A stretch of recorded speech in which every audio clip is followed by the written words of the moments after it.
पहिल्यांदा असं घडलं, एखाद्या न्यायाधीशांनी मोदी सरकारला चांगलंच फटकारलं. देशातील नागरिकांना भारत सरकारचा गुलाम बनवलं जातंय, हे जर एखाद्या नागरिकांनी, एखाद्या सर्वसामान्य व्यक्तींनी बोललं असतं, तर त्याच्या विरुद्ध आज कारवाई झाली असती. त्याला लगेच जेलमध्ये टाकण्यात आलं असतं. पण हे शब्द एका न्यायाधीशांनी वापरलेत, तेही मोदी सरकारच्या विरोधामध्ये. तुम्हाला विश्वास बसणार नाही, आजच्या काळामध्ये विरोधी पक्ष देखील सरकारवरती टीका करताना अशा प्रकारचे शब्द वापरताना अनेक वेळा विचार करतो. त्यावेळेस देशातील न्यायाधीश नागरिकांचा हक्क काय हे लोकांना दाखवून देतात, सरकारला दाखवून देतात. आता सर्वांनी लक्ष देऊन ऐका नेमकं काय घडलंय. बॉम्बे हायकोर्टने गुरुवारी एका प्रकरणाच्या सुनावणी दरम्यान मुंबई पोलिसांना चांगलेच फटकारले. पण यामध्ये विशेष म्हणजे पोलिसांवरती टीका करत असताना न्यायाधीशांनी केंद्र सरकारच्या भूमिकेवरती देखील त्यांना चांगलंच फटकारलंय. न्यायमूर्ती माधव जामदार यांनी केलेले हे वक्तव्य काही वेळामध्येच सोशल मीडियावरती व्हायरल झालं. लोक अक्षरशः त्यांचं कौतुक देखील करू लागले. असे देखील न्यायाधीश आजच्या काळामध्ये आहेत, जे सरकारला जाब विचारतायत. पण कोर्टामध्ये असं काय प्रसंग घडला, न्यायाधीशांनी सरकारला सुनावले, ते प्रकरण नेमकं काय आहे, मुद्दा नेमकं काय आहे, ते सर्वांनी ऐका. सय्यद अब्दुल आणि वाहिद चौधरी हे social democratic party of India याचे नेते आणि महासचिव आहेत. त्यांच्या विरोधामध्ये पोलिसांनी तडीपारचा आदेश काढला. कारण काय ऐकून आपण देखील थक्क व्हाल. सय्यद अब्दुल आणि वाजिद चौधरी यांनी केंद्रातील मोदी सरकारच्या विरोधामध्ये नागरिकत्व सुधारणा म्हणजे कायदा, CCA आणि ज्ञानव्यापी या विषयावरती त्यांनी अनेक ठिकाणी आंदोलनं केली. त्यांनी सरकारच्या धोरणाविरुद्ध सतत आवाज उठवल्यामुळे त्यांच्यावरती तडीपारची कारवाई झाली. तडीपार म्हणजे एखाद्या व्यक्तीला ठराविक शहराबाहेर किंवा जिल्ह्याबाहेर जाण्यास भाग पाडणे. या आदेशाविरोधामध्ये वाजिद चौधरी यांनी बॉम्बे हायकोर्टामध्ये याचिका दाखल केली. त्यानंतर न्यायमूर्ती माधव जामदार यांनी या प्रकरणाच्या सुनावणी दरम्यान अत्यंत महत्त्वाची भूमिका घेतली. न्यायालयाने कठोर शब्दामध्ये विचारलं, देशातील प्रत्येक नागरिकांना गुलाम बनवलं जात आहे का? नागरिकांना आंदोलन करण्याचा अधिकार नाही का? त्याचा विरोध करण्याचा अधिकार नाही का? हे नेमकं देशामध्ये काय सुरू आहे? इतक्या मोठ्या प्रमाणामध्ये पेपर लीक होत आहे, वेगवेगळ्या घटना घडत आहेत, म्हणून लोक त्याच्या विरोधात आंदोलन करतायत, पण त्यांच्यावरतीच गुन्हे दाखल केले जात आहेत. हा कोणता न्याय आहे? विरोध करणं, आंदोलन करणं हा प्रत्येक नागरिकाला संविधानाने दिलेला हक्क आहे. एवढंच काय, न्यायालयाने पुढे असं नमूद केलं, याचिकाकर्त्याने केवळ भाजप मुर्दाबाद, अमित शहा मुर्दाबाद अशा घोषणा दिल्या. मग या घोषणामुळे एखाद्या व्यक्तीला तडीपार करण्याची गरज का भासावी? लोकशाहीमध्ये प्रत्येक नागरिकांना सरकारच्या विरोधामध्ये घोषणा करण्याचा, त्यांचा निषेध करण्याचा अधिकार आहे. केवळ त्या लोकांनी सरकारच्या विरोधामध्ये घोषणा केली म्हणून त्यांच्या विरोधामध्ये इतकी कठोर कारवाई केली जाऊ शकते का? आता इथे न्यायाधीशाने अत्यंत गंभीर मुद्दा सांगितला.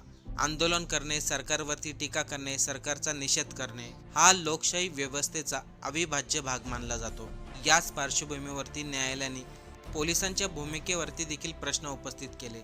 न्यायाधीश असलेले माधव जामदार पुढे सांगतात की, माझ्या अनुभवामध्ये अशा प्रकारच्या घोषणा देणं, सरकारवरती अशा प्रकारच्या टीका करणं ही काही नवीन गोष्ट नाहीये. यापूर्वीच्या काळामध्ये देखील सरकारच्या विरोधामध्ये अशाच प्रकारच्या घोषणा देण्यात आल्या होत्या, असेच प्रकारचे आंदोलन करण्यात आले होते. मग डॉक्टर मनमोहन सिंग असो किंवा मग अटल बिहारी वाजपेयी असो, यांच्या काळातही सरकारच्या विरोधामध्ये अनेक प्रकारचे आंदोलन झाले. पुतळे जाळणे, मोर्चा काढणे, घोषणाबाजी करणे ही लोकशाहीमधील नेहमीची बाब मानली जाते. मात्र आता परिस्थिती अचानक एवढी कसं काय बदलली? जर कोणी सरकार विरोधामध्ये आंदोलन केलं, लगेच त्याच्या विरोधामध्ये गुन्हे दाखल केले जातात. या सुनावणी दरम्यान न्यायमूर्ती माधव जामदार यांनी एक महत्त्वाचा मुद्दा उपस्थित केला. त्यांनी मोदी सरकारला स्पष्ट शब्दामध्ये विचारले, जर एखादा नागरिक सरकार विरोधामध्ये घोषणा देत असेल, आंदोलन करत असेल, एखाद्या गोष्टीचा निषेध करत असेल, म्हणजे तो कायदा आणि सुव्यवस्था तर याचा अर्थ तो कायदा आणि सुव्यवस्था बिघडत आहे असं तर नाही ना? लोकशाहीमध्ये सत्ताधाऱ्यांवरती टीका करणं हा काही गुन्हा नाहीये, नागरिकांचा घटनात्मक अधिकार आहे. यापुढे न्यायमूर्ती माधव जामदार यांनी एक विशेष माहिती सांगितली. काही दिवसापूर्वी एक 10 वर्षाच्या मुलाचा अपघातामध्ये मृत्यू झाला होता. त्या मुलाचा मृत्यू कसा झाला, कोणत्या घटनेमुळे झाला, याच्यावरती चर्चा होणं अपेक्षित होतं.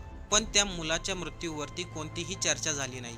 चर्चा झाली ती कोणता नेता कोणत्या पक्षात गेला, राजकीय समीकरणं कशी बदलली, या विषयावरती जास्त राजकीय नेते चर्चा करत होते. याच वेळी न्यायमूर्ती माधव जामदार यांनी याचिकाकर्ता सय्यद अब्दुल आणि वाजिद चौधरी यांच्याकडे पाहत एक विशेष टिप्पणी केली. तुम्हीही सध्या दुसऱ्या पक्षामध्ये जाण्याचा विचार करा.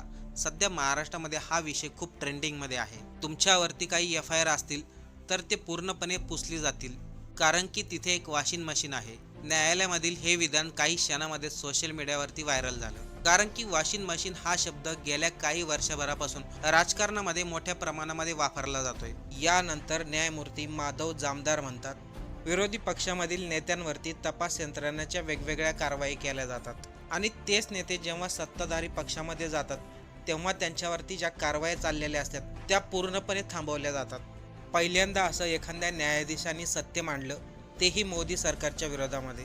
एक बाजू असं सांगते कोणत्याही लोकप्रतिनिधीला आपला पक्ष बदलण्याचा अधिकार असतो, तर दुसरी बाजू अशी आहे मतदारांनी एखाद्या विशिष्ट पक्षाला मनामध्ये धरून त्यांना मतदान केलेलं असतं. त्यानंतर तोच उमेदवार जर दुसऱ्या पक्षामध्ये गेला म्हणजे त्या ठिकाणी लोकांच्या मतदानाचा अपमान आहे. या सुनावणी दरम्यान न्यायमूर्ती माधव जामदार यांनी पोलिसांना स्पष्ट शब्दात सांगितलं, पोलीस हे कधीही कोणत्या मुख्यमंत्र्याचे किंवा पंतप्रधानाचे किंवा कोणत्याही राजकीय पक्षाचे काम करत नसतात. त्यांचं कर्तव्य असतं संविधानाचं पालन करणं, जनतेची सेवा करणं, कोणाच्याही दबावाखाली काम करायचं नाही. मग तिथे पंतप्रधान असो, मुख्यमंत्री असो किंवा कोणताही पक्ष असो. एवढंच काय, न्यायाधीशांनी संबंधित पोलिसांवरती नाराजी व्यक्त केली आणि त्यांना दंडही ठोठावला. माधव जामदार यांनी स्पष्ट शब्दात सांगितलं, जर एखाद्या व्यक्तीने सरकारच्या विरोधामध्ये घोषणा दिल्या, आंदोलन केलं किंवा सरकारवरती टीका केली, त्यामुळे तो गुन्हेगार सिद्ध होत नाही. यापुढे असं कोणत्याही व्यक्तीवरती गुन्हा दाखल करू नये. लोकशाहीमध्ये प्रत्येक नागरिकाला स्वतःचा विचार करण्याचा अधिकार आहे. या सर्व प्रकरणामध्ये चर्चेचा मुद्दा ठरला तो म्हणजे न्यायमूर्ती माधव जामदार यांनी सुनावणी दरम्यान स्पष्ट शब्दात सांगितलं, पोलीस हे मुख्यमंत्री किंवा पंतप्रधानांचे कर्मचारी नसतात, ते जनतेचे सेवक असतात आणि त्यांनी संविधानाच्या चौकटीमध्ये राहून काम करायला पाहिजे. या विधानानंतर माधव जामदार यांच्या या वक्तव्याची सोशल मीडियावरती जोरदार चर्चा सुरू झाली आणि लाखो लोकांनी त्यांचं समर्थन देखील केलं. आपल्याला काय वाटतंय, न्यायमूर्ती माधव जामदार यांनी जे काही वक्तव्य केलं ते योग्य होतं की नाही? प्रत्येक न्यायमूर्ती सरन्यायाधीशांनी सरकारला जाब विचारणं गरजेचं आहे. सरकारची बाजू न घेता सामान्य जनतेची बाजू घेणं गरजेचं आहे. या सर्व विषयावरती आपल्याला काय वाटतंय? आपलं मत कमेंट करून नक्की सांगा.